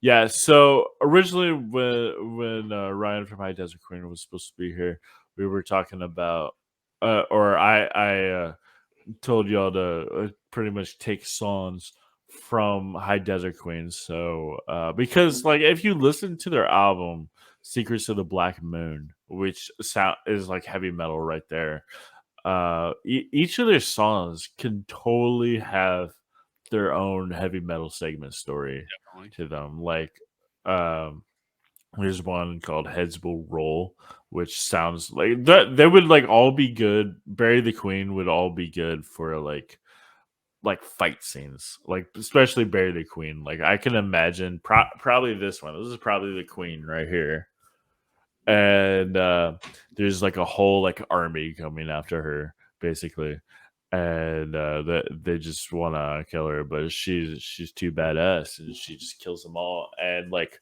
the song "Bury the Queen," like pause this while you're watching it, listen to that song, come back, and you'll know what I mean. It's like there's a huge long instrumental part, which just like you could just picture like a battlefield and people are just going at it. And the song is about pretty much like I haven't really gone through the lyrics, but I think it's pretty much like basically people trying to take over the queen. But so also so like pretty much let's say if Heavy Metal 2022 comes out, they make another one and it's anthology. What would be some good stories? I think that a good one would actually not necessarily heavy metal, but rap. I want to see a heavy metal like futuristic sci-fi one, but urban like street drama, like Boys in the Hood. You know, like just like urban, just yeah, just these like hood, like yeah, a futuristic hood movie. Where Will Smith is slapping Chris Rock in the face. You know, What happened? Sorry. I just saw was it King Richard? And there's actually a part where like he was gonna like shoot a guy, but then the guy had a drive by on them before he got to it. You keep my wife's name off your fucking podcast. Yeah. By the Please stop time, by the time this episode comes out, that would have been like over a month ago, and That's people so would have been funny. like, "Really? They're still talking about this?" So do you have any ideas? Yeah. So, all right. So my concept is actually a continuation from darn it, what is the one? What is it called where the aliens are doing the drugs and the sex robot? What love? What is that called? One more The, time. the episode from this Oh, movie. yeah, that's So dangerous, so beautiful. so So beautiful dangerous, and so so beautiful. dangerous. So Actually, so beautiful and so dangerous. Blah blah blah. yeah. Etc. Etc. You have to get it right, man. Vice versa, all these things. So mine's a continuation. Actually, it's more of like a 0.5 version. So when they're flying their spaceship all after they do all the space hooch, and Right. yeah, so they see the explosion and all the debris that's coming at them. This is where my story comes in. They think that they're tripping when they see it, but so the concept is that the humanized Earth has completely been disparaged. It's a derelict, and all the lower class, they are mutating. They are starving. They're just disparaged by social economic distortion. And so the Joel Osteens and the the Jeff Bezoses and the Elon Musks all gathered together with the Vatican. And so the songs that I would have had would have been from the High Desert Queen to go with this. It would have been Rise and Skyscraper going Oh in, yeah, such a good because song. the concept of when humanity runs out of its own resource, like there are shepherds that wish to be the guides to become the new gods of a new planet. And so that's the human hubris that is incorporated into my ideological scenario. And so if you've ever seen the HBO series Raised by Wolves, the world was destroyed through the war of the Zealots and the atheists. And Okay. so they each of their sects end up creating spaceships to go to new worlds to repopulate. And so it's kind of along those lines, to where only the prestigious and the 1% try to reach to the stars. And as they're on their way, the major song starts for Skyscraper. And, it's just like, I want to reach the sky and I never want to come back down. The orb ends up coming in and it's spectating them as they're doing debaucherous activities and sinning all over the place, even though they're highly religious through the Vatican and all sorts of different things. And so it's just like, all right, I see what you're doing. So it ends up flying itself into a nearby star, going into the middle of the corona of the sun, and causes these what's called a corona mass ejection and a solar maximum, and it causes gamma rays to come out immediately from the sun. And so it hits them, and they're immediately just like microwaving at that point. Holy And shit, dude. kind of melting a little bit slowly, mutating, and just like living in agony for a moment as everything's just like pumping hard with the music. And then like that is like as such the a last ones, doomy as it song. starts slowing down, it's just like, I never want to come down. I never want to come down. That's when it explodes, and it sends the shrapnel, and then it goes past the dudes that are tripping balls as they're flying during that song. And so Dude, that is my roundabout story. I gotta get those guys to listen to this. Like seriously, man. Like I mean, like I just said, like listen to this album. It's so dope. It's good. I mean, it's so like like poetic and like that way. Like you could just imagine just an entire like heavy metal movie with with this album. Steven, do you have any ideas for a story? Yeah, my prompt, I kind of did it with like, I tried to be like in the mindset of someone who is pitching a story for the original heavy metal, if you will. Okay. All right. Setting desert. Time 6 a.m. to question marks. Pan down on a gigantic chrome statue sitting upon dunes as far as the eye can see. As we pan down on this golden god of a man who actually, surprisingly, really does look just like me, we see at his feet armies of beautiful women fighting in barely any armor. As we look to the left of these statues' feet, we see a very beautiful queen leading her army. And boy, oh boy, is she just so hot. And oh my God, she she has the nicest rack, and you wouldn't believe it. And to my right foot, or the statue's right foot, I'm sorry, we have another queen leading her army. And wow, she is just so smoking hot. I mean, like, oh my God, she is incredibly smoking hot, and you wouldn't even believe it.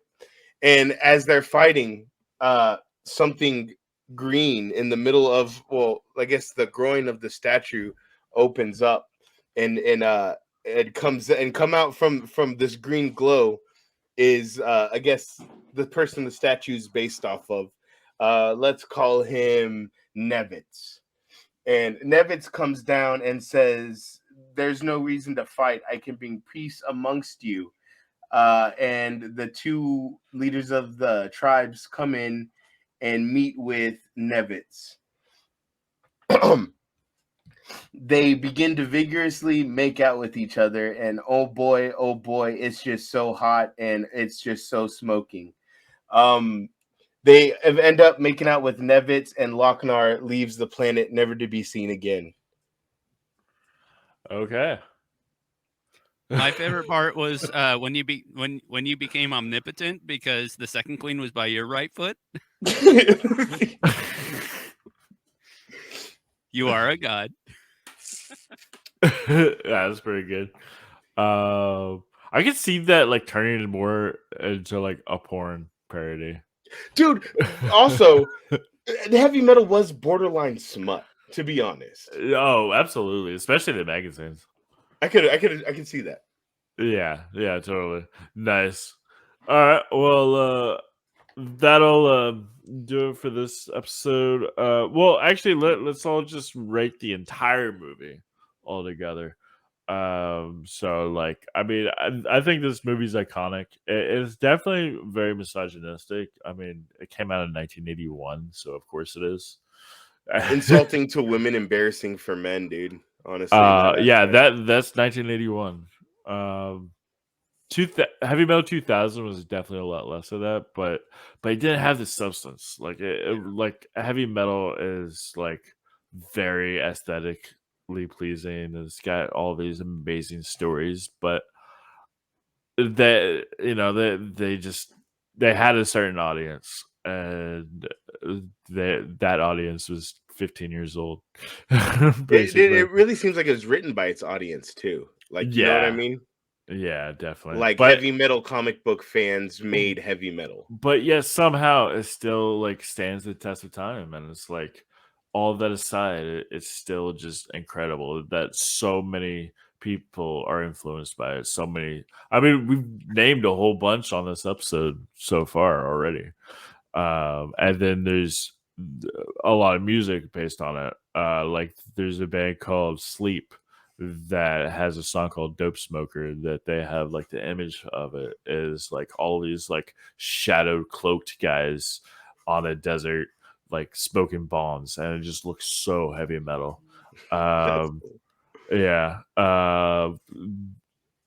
bunch of stuff like that. There's a band called Wofat that used an album cover that looked like it came straight from this. It's like an astronaut holding like a triangular Lochnar kind of thing.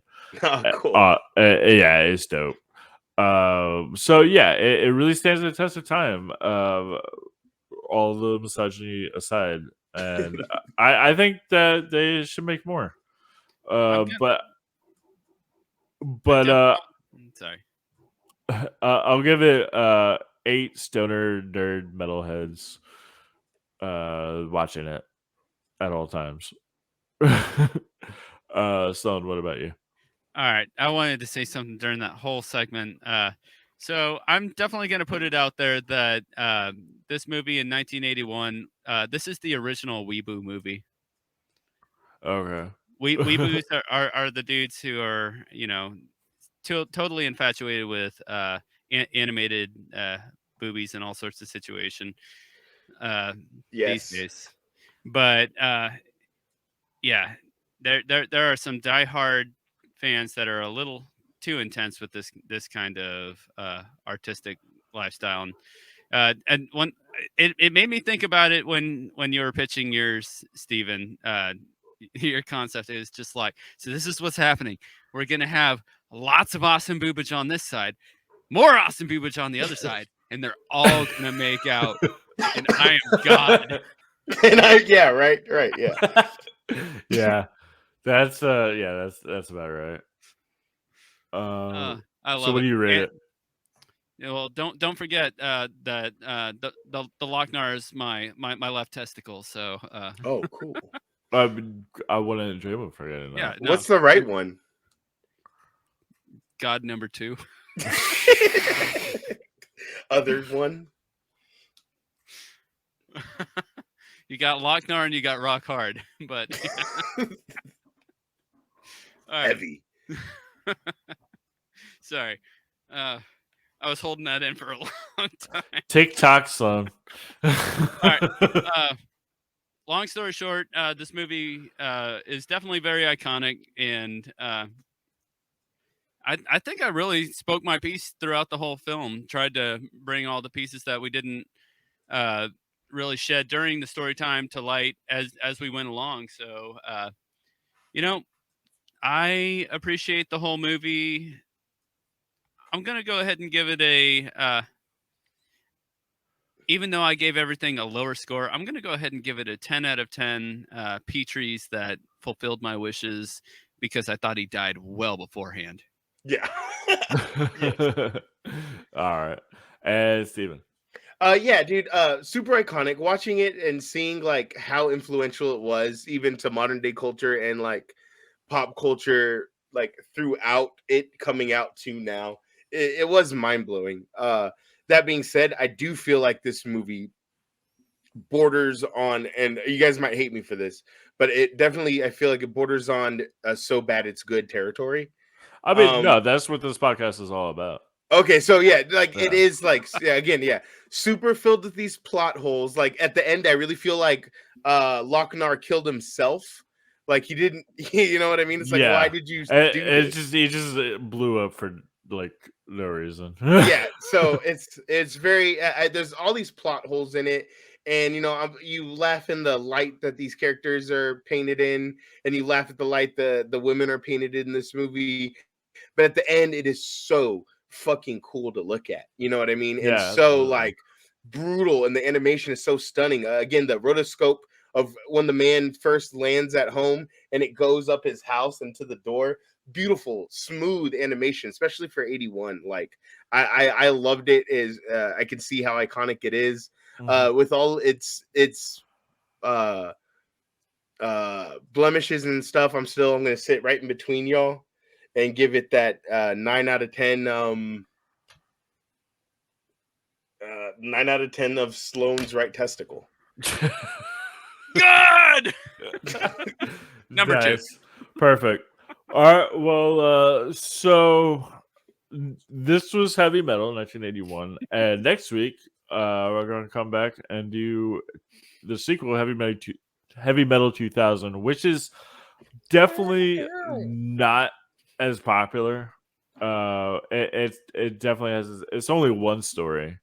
And it's actually the last story of this one. Is just Tarna again. It's a sequel to Tarna. No, it is. It's reincorporation. Yeah. Yeah. I have a clip of it right here, which you'll see what I mean. Pretty please.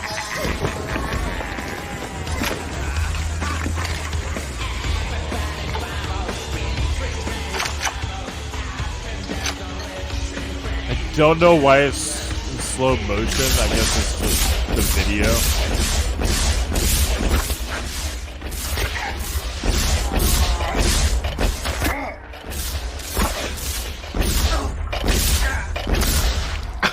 What?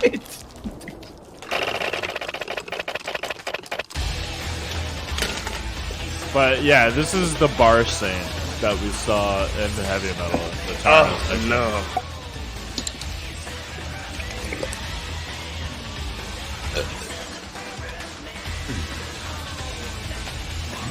When you kill someone, darling, make sure he's dead.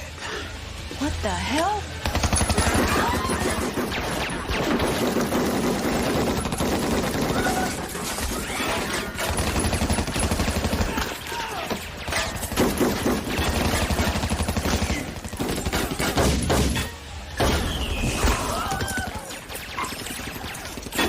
So that was the new Devo. They replaced Devo with those guys. And I mean, I love this. Like, there's this whole gunfire. Like, yeah, it reminds me a lot like of Eon Flux kind of. Oh yeah, totally.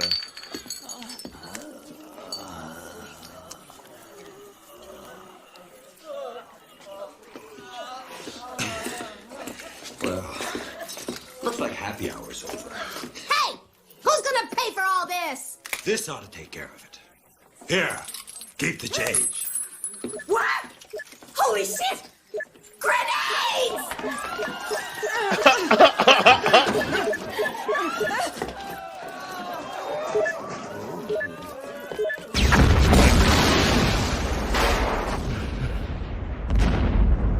Wow. So the animation is just regular, like a cartoon, but with like really bad 2000 special effects Yeah, that CGI. explosion was like half real. I was like, oh no. So it definitely has its faults, but I really enjoy it. So that's what's gonna happen next. I would like to invite you, both of you guys, to join me on that. Yeah, please. I'm excited Yeah, to watch Steven, this. if you're on that one, I have a lot to bring to the table once I watch that like 10 times before next episode. That's 'Cause great, dude. I definitely want to bring some more Adult Swim stuff to the table. Yeah. Oh yeah, definitely. Yeah. I forgot y'all knew I was on an Adult Swim podcast earlier when y'all brought up Metalocalypse. I was like holding my tongue. I brought a lot of things. Oh, for real, yeah. Yeah, which I would like to end on this. What all like Adult Swim shows do you think were inspired by this? Yeah, I'd say definitely Metalocalypse. 100% Metalocalypse. Super Jail.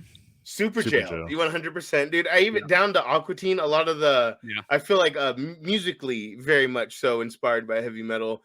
And then so even not even aesthetically, but like story wise and like kind of like the juvenile like writing style, I would say is kind of Aqua Oh Teen-esque. yeah, definitely. Yeah. And definitely Rick and Morty for sure. I can see that. The planets landscapes are very like heavy metally. Just the chaos wherever you go. Yeah, exactly. Yeah, Rick probably like that's probably what Rick's portal gun is. He probably And got like the lock Super jar. Jail, how cluttery it is. Nice. It does glow green. So. Yeah, exactly. That's like Yeah. oh my gosh. No, fucking, and he goes from universe to universe. And it's just like evil prevails, everybody dies everywhere. That's what's in his portal gun. His portal gun has pieces of Lochnar in it. Yeah, dude. exactly. I love it. That's canon. Oh we goodness. solved it. We just broke this shit. Yeah, let's you heard it here, folks. Or fuck. Yeah, I say that all the time too, and I always flub that up. You heard it here first, folks. Yeah, okay, so that heard first. Well, you heard it first. First, the heard it. Yep. So yeah, everybody check out Steven aka TuEDank's podcast, Deeper and Deeper. Pretty much on all podcast platforms. All streaming platforms. Also, Instagram is DPR and DPR at or just Instagram at DPR and DPR, and Deeper and Deeper on Facebook too. We have a lot of following on Facebook. That's our biggest following is on Facebook. Nice. So if y'all could come see us on there, we'd love to have you. Hell yeah. And yeah, so the episodes that are out, I mean, by the time this episode comes out, you probably dropped a few more, but you definitely I would be in the millions of followers by Samurai Jack. What can people expect to see in the future? So we kind of do like a round robin.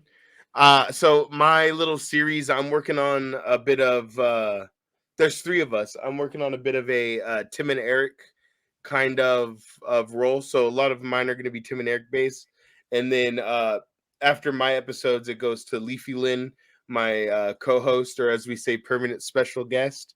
And then after Leafy Lynn, it goes. So we all get to pick stuff that we like. And then we kind of save my episodes because I'm like the resident Adult Swim expert. I kind of save those episodes for a little bit more obscure things that I know that these two don't know about. So right, yeah, you seem to really like be very knowledgeable about this. Like, yeah, I followed them the whole time. Like I've been there. The episodes I've listened to, like you just like go on and on about like all these like things I had no idea about. Well, thank you. Yeah, I feel like I stopped myself from going longer too. All right. Well, yeah. So check that out, and then I guess three of us. I'll probably a couple more people will be here for Heavy Metal 2000 next week. So also check out Sloan's band Cosmic Cadavers. Hey, woo! All right, and yeah, that'll be it. And so And then also follow us on Patreon for the extra footage, which we will record right after this. But yeah, take it easy, everybody. We better. Stay No, classy, thanks for Steve having me so Francisco. much. And Yeah, thanks for absolutely. listening, Thanks for joining. everybody. Listen even deeper.